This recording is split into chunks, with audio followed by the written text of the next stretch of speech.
welcome to Churchill Downs in the 101st running of the Kentucky Derby. We've got an overcast here now, temperature pleasant at 68 degrees. 15 3-year-olds getting ready for the first time ever to go 1.25 miles, and the track is fast.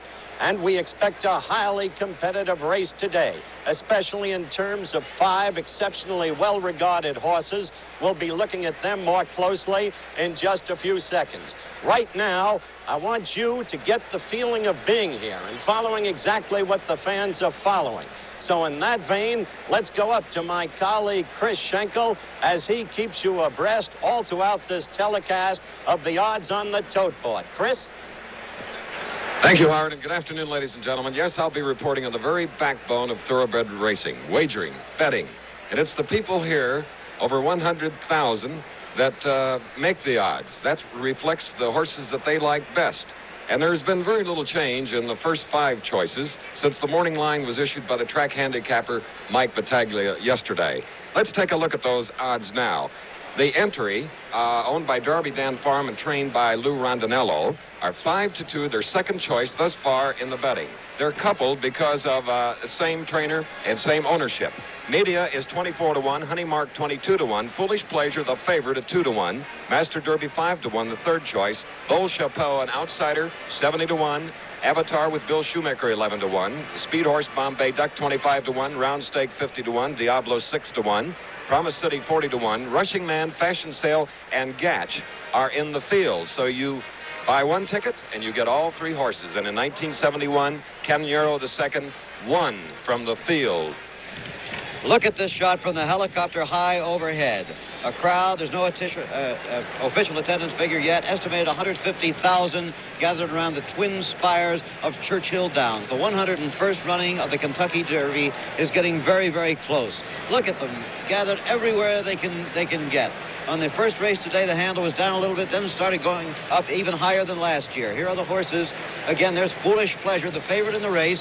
First, they put on his back a saddle cloth. Over that, the weight bag, then another saddle cloth. And here they are beginning to move out towards the track. Number 1, of course, is Prince Thou Art. One of the most famous moments in all of American sport coming up. Stephen Collins Foster will be the star in a moment, a songwriter from Pittsburgh, PA. Most of his knowledge of the South came from watching minstrel shows.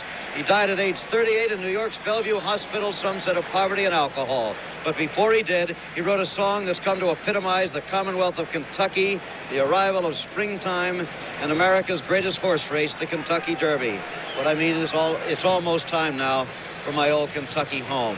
Look at the horses. Here is number 3, Honey Mark, owned by Mr. Robert F. Roberts and his wife from Shreveport, Louisiana. Foolish Pleasure again, beaten only once in his lifetime. Here we go. Ladies and gentlemen, the management of Churchill Downs proudly presents the 101st running of the Kentucky Derby.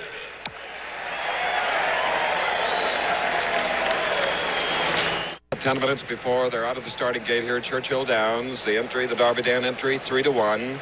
It was 5-2, so if it stays at 3-1 and one of the horses should win, instead of $7, you would get back $8. And that, of course, is a reflection of the fact that the favorite Foolish Pleasure, the odds on Foolish Pleasure went down at 9-5, or $5.60 should he win. The odds change every 90 seconds of the cycle and millions of dollars worth of electronic equipment.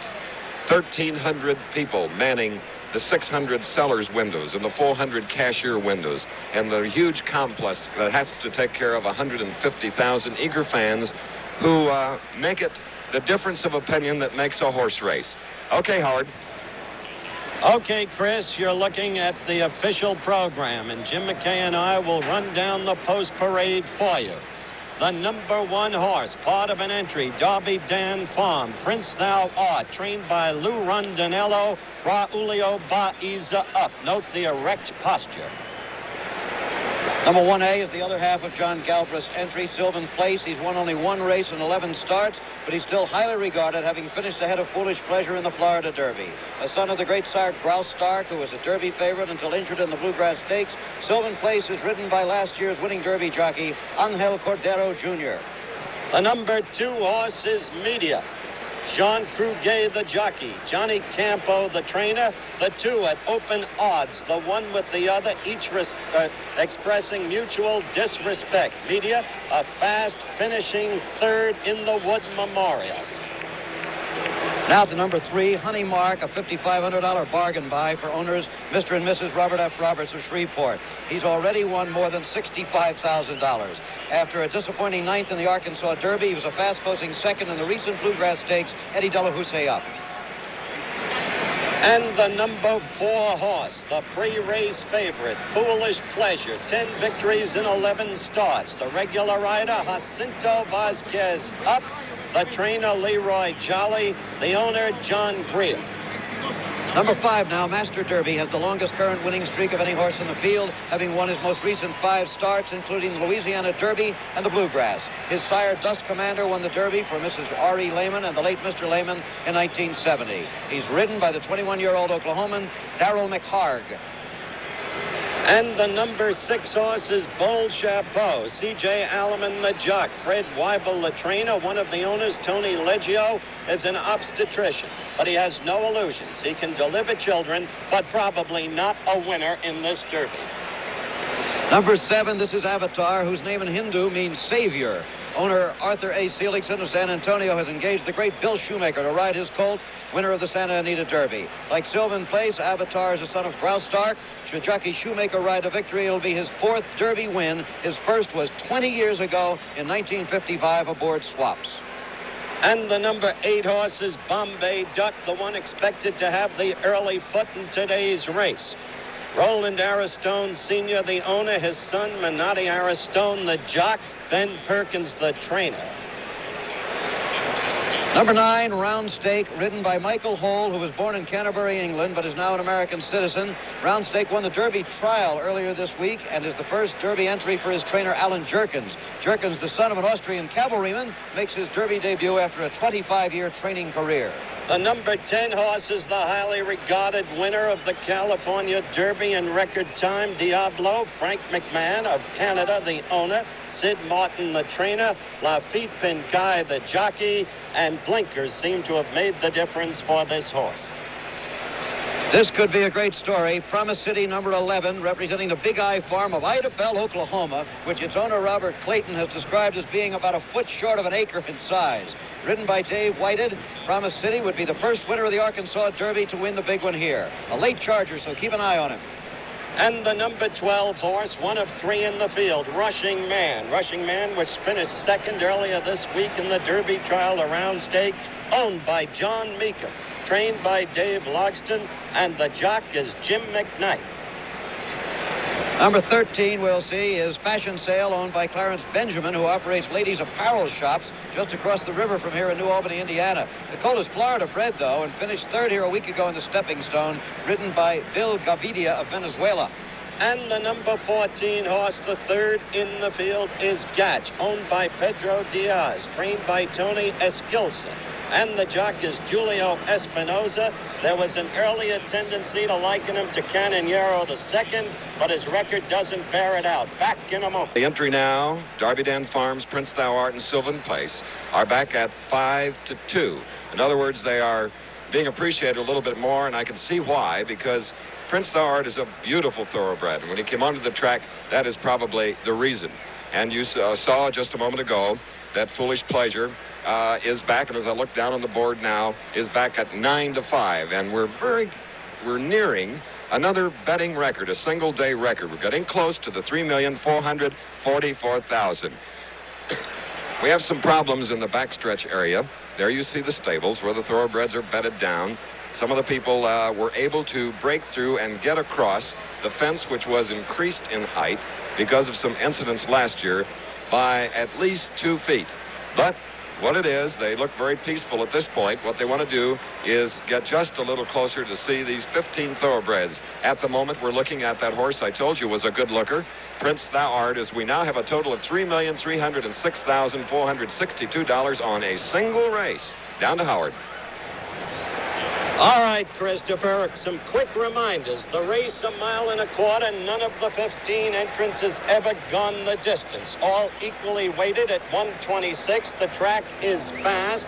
And remember, too, there has never been a disqualification in the Derby upon the claim of foul. It is a tough horse race. No jockey gives quarter to any other. John Rotz is with me. He knows all about that. But, John, as the horses approach the gate, I wonder if you'd be good enough, instead of them, because you represent the exact same thing they do, describe the emotions you felt at this very moment in your career. Well, this is the time when it gets to you the worst, right before the break. They'll all be glad to see it underway. Derby experience does play a big part here, even though it's not necessary. If you have a more experienced rider, he might wait a bit longer and get that last eighth of a mile a little bit better than a younger rider. But again, it's whoever's on the best horse will probably win this race. All right, a reminder to our viewers, as Jim McKay and I gave you the post parade, we gave you the program numbers, which are the numbers the horses wear. This, however, does not conform to the respective post positions of the horses. We will now show you the post positions of the horses. The number one hole is media, and that can be a very troublesome spot at this track. Isn't that right, John? Well, with the field the way it is today, it shouldn't be too bad. But with a larger field, it would put you down in behind the fence a little bit. But he should come out of there all right out of the one hole, I would think, Howard. All right. In the two hole is Honey Mark, Foolish Pleasure, well placed in the three hole. Rushing Man in the fourth. Master Derby in the fifth. Fashion Sale the sixth. Paul Chapeau the seventh. Prince Thou Art virtually in the middle of the track at the eighth. Gatch in the ninth. Avatar in the 10th, and Shoemaker likes that spot. Bombay Duck the 11th. Round Stake the 12th. Diablo the 13th. The 14th is Sylvan Place, and then a second gate to accommodate Promised City. And no horse in the history of the Derby, John, has ever won out of the second gate. That is somewhat of a disadvantage, but once again, with the long run to the turn, the post position doesn't play a major role here as one might expect. Now you're watching the horses go into their respective holes. The 13 horse, of course, is Fashion Sale. The 6 horse is Bold Chapeau. We already told you that an obstetrician, Tony Leggio, is one of the owners of that one. Prince Thou Art just went in, a beautiful animal. Gatch is the number 14 horse on the program. The number 7 horse is Avatar going into the 10th hole. I stood there with the shoe this morning. You saw that interview earlier. That is squarely in the middle of the track, and the shoe left the position. 8, Bombay Duck. 9 is Round Stake. And the 10 horse, Diablos. They'll be in the 13th hole. Now, with 1A going in, let's go up to Chick Anderson for the call of the race. One more horse to load on the outside. Promise City into the starting gate there at the post. On the inside, Master Derby is alongside. Then on the rail, it's Honey Mark up on the outside. Here's Bombay Duck going for the lead. Bombay Duck on the outside takes the lead a length. Rushing Man in second. Then it's Fashion Sale third. Avatar close fourth. Sylvan Place is now fifth. Then further back it's Round Stake and Honey Mark. Diablo on the outside, followed by Master Derby. Then it's Gatch, Foolish Pleasure. Along the inside, Media. On the outside, Bold Chapeau, then Promise City. And finally, Prince Thou Art. They're moving to the backstretch. The leader, Bombay Duck, moves away 2.5. Avatar second and next. Rushing Man is third by a length and a half. Fashion Sale holds fourth. Then Sylvan Place fifth. Diablo sixth on the outside. Foolish Pleasure has moved to seventh. Round Stake is eighth. Honey Mark is ninth, and Media is 10th. Into the turn again. The leader still Bombay Duck, leading at a length and a half. Avatar into second by a half a length, looking for room on the rail. Rushing Man gets through. Diablo has moved with a rush on the outside, and those four are right together into the turn. On the turn, it's Avatar and Diablo. They hooked up again. Diablo on the outside, ahead in front. Avatar on the rail has a 4 lengths. Then further back, Sylvan Place has moved to third. Master Derby is now fourth. On the rail, Foolish Pleasure is sixth as they come forward ahead of the stretch. At the head of the stretch, Avatar on the inside ahead. On the outside, Diablo. Then driving into third, Prince Thou Art with Master Derby coming on. Nearing the finish. On the inside, Avatar Diablo. Vince Stallard is coming with the drive from Master Derby. Nearing the finish. Close quarters. Avatar, Prince Stallard. Prince Stallard on the outside has the lead ahead. It's Prince Stallard holding the lead on the inside, Avatar. At the wire, Prince Stallard. Now Foolish Pleasure. Foolish Pleasure to the lead. Avatar. Then it's Diablo in third. Further back, Master Derby is fourth. Media got fifth. And Prince Stallard was sixth. And we had quite a turn over there. On the turn, the horses were very badly bunched. And getting through was Foolish Pleasure on the inside, and he won. We'll have the official for you. That's the way it looked here. All right, Chris. Well, Foolish Pleasure, the favorite, has won the 101st running of the Kentucky Derby. He went off at odds of 9 to 5. The time of the race, 2 minutes, 2 seconds. Not all that fast. Second place to Avatar, owned by Arthur A. Felixson Jr. of San Antonio, Texas. Third place to the other West Coast horse, Diablo, winner of the California Derby. But the winner, Foolish Pleasure, beaten only once in his lifetime, is the unofficial winner of the 1975 Kentucky Derby. There was a lot of action in the stretch, particularly when they first started down there. Howard and John, what did you think? Well, we're going to see some of that action again. You're right, the time was not exceptional. The track record, of course, and let's look at it again, John Martz, was 159 and 3/5. Excuse me, Howard, there is an inquiry. There is an inquiry. We might have expected it with the first Derby that AB Sports has covered. Remember, no horse ever disqualified on claim of foul. And this is Avatar is involved in this, and also Diablo. Shoemaker's horse came out a little bit right there. I imagine that's where the inquiry is. Now, for some, this will be at least a mild reminder of the 1959 Derby. Sword Dancer and Tommy Lee. The shoe aboard Tommy Lee, Bill Bolin. Yes. The inquiry, however, should not affect Foolish Pleasure. At this point, Foolish Pleasure had the racetrack to himself, and he went on by him at that point. Whether that made any difference in the finish or not, I don't know, but there was quite a bump there. Well, let me tell you, we'll have to find out about that inquiry. I must say this. Willie the Shoe himself, finishing second now unofficially to Foolish Pleasure, expressed earlier in that interview that he wasn't impressed with Foolish Pleasure in the wood. I was, because the horse had run from the untenable 50 outside hole in the wood. Now the horse has won 11 out of 12. Yes, the 7 and the 10 horses are involved in the inquiry, and it's hard to see how Foolish Pleasure can be affected. In fact, it does not. And Vasquez has again ridden this horse magnificently. Yeah. Well, there's another look at the winner. Foolish Pleasure, it's still unofficial. We'll be back. Live at Churchill Downs, where they have just run the 101st Kentucky Derby. You're looking at the favorite horse and the unofficial winner, coming from back under the brilliant guidance of Jacinto Vasquez.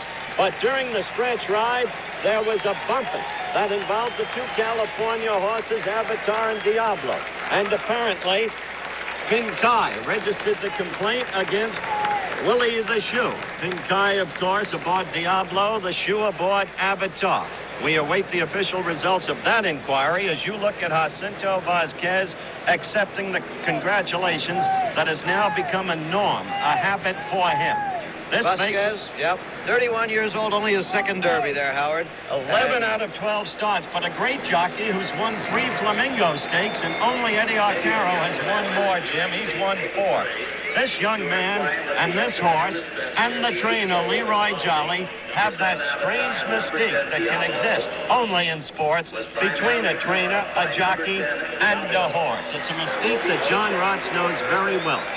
Well, you know, the owner of this horse, John L. Greer, we said, is a banker and bakery man from Tennessee, also operating in Miami. And back in the early 1950s, Mr. Greer's family convinced him to go into racing after a stomach operation as a kind of a relaxing hobby. Can you imagine how relaxing it was during the battle through the Kentucky Derby today? Let's bring in now the president of Churchill Downs, Lynn Stone. First, congratulations on another tremendously successful day in race, Lynn. Well, it was a nice day, a beautiful race, and weatherman cooperated. He sure did. Well, it's time for the presentation. Well, why don't you take over? All right, thank you very much.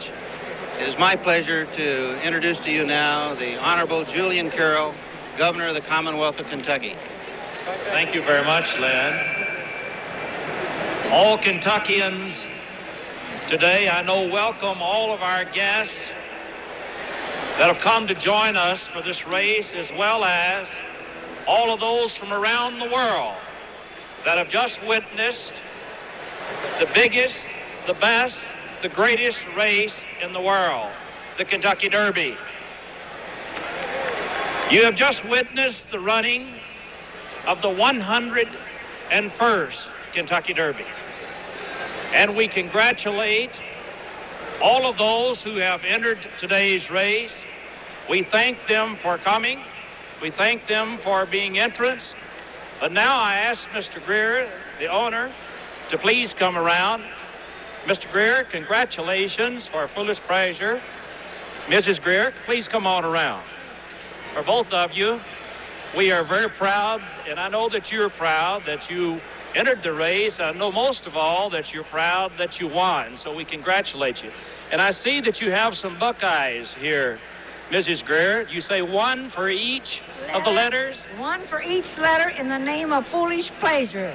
Congratulations. Thank you. And here is your beautiful trophy, which signifies that you have just won the 101st running of the great Kentucky Derby.